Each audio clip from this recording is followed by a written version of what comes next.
পৃথিবীর সেই রাষ্ট্রগুলোই পৃথিবীতে বড় ধনী ক্ষমতাধর হয়েছে যারা মানুষকে সম্মান দেয়। এই মানুষের মধ্যে যারা আমি বরণ করছি আমাদের তুর্য নোমান ভাইয়ের ছেলে উত্তরাধিকার তুর্য আমাদের মাঝে আসছে, তাকে আপনারা একটু স্মরণ করে সম্মান দিয়ে বরণ করে দেবেন। আমি দিনকালে কাজ করি, সেখানে আমাদের একজন বিদেশি মেহমান এসে অপেক্ষা করছে, ওনার আসার কথা অনেক পরে, উনি ভুলক্রমে চলে এসে ওখানে ওনাকে রিসিভ করা বা আয়োজন করার দায়িত্বটা আমার উপরে। আমি নজরুল ভাইয়ের কাছে কানে কানে কথা বলে আমি সালাম দিয়ে চলে যেতে চাচ্ছিলাম, নজরুল ভাই বলল কিছু বলে দেয়।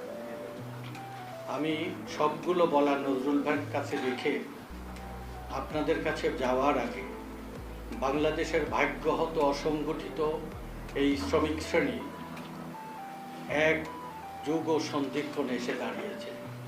আপনারা রাজা কংসের নাম শুনেছেন, অত্যাচারী এক দদণ্ড প্রতাপের দুঃসাহস, যেখানে মানুষের কোনো নিরাপত্তা ছিল। এই কংসকে বধ করার জন্য এক নতুন শিশু আসবে, যে শিশুর আগমন সে অত্যাচারী কংস জানতে পেরে রাজ্য জুড়ে ঘোষণা করলেন, যে শিশুই ভূমিষ্ঠ হবে তাকে বধ করো, হত্যা করো। নিয়তির করুণ পরিণতি যে কংস রাজার গোয়াল ঘরেই জন্ম নিয়েছিলেন শ্রীকৃষ্ণ, রাজা কংসকে বধ করেছিলেন। বাংলাদেশে সোনালী খ্যাত পাট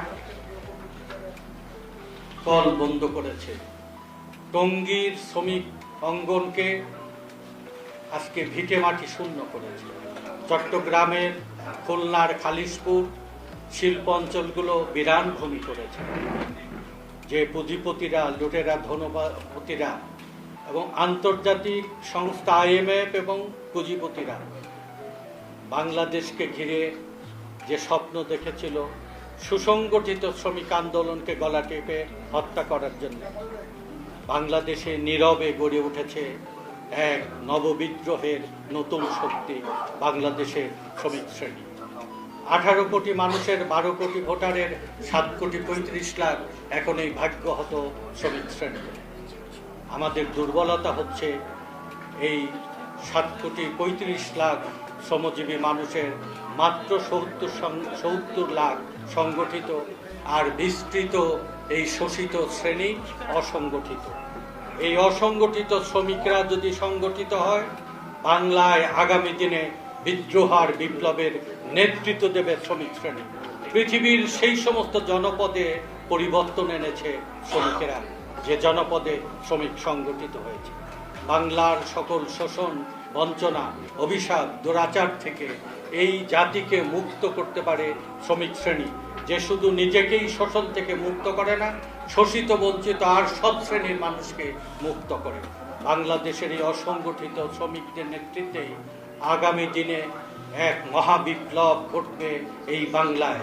47-এর স্বাধীনতা, 71-এর মুক্তিযুদ্ধ, 90-এর গণ আন্দোলন আর 24-এর এই মহাজাগরণের চাইতে এক বড় জাগরণ হবে শ্রমিক শ্রেণীর নেতৃত্বে।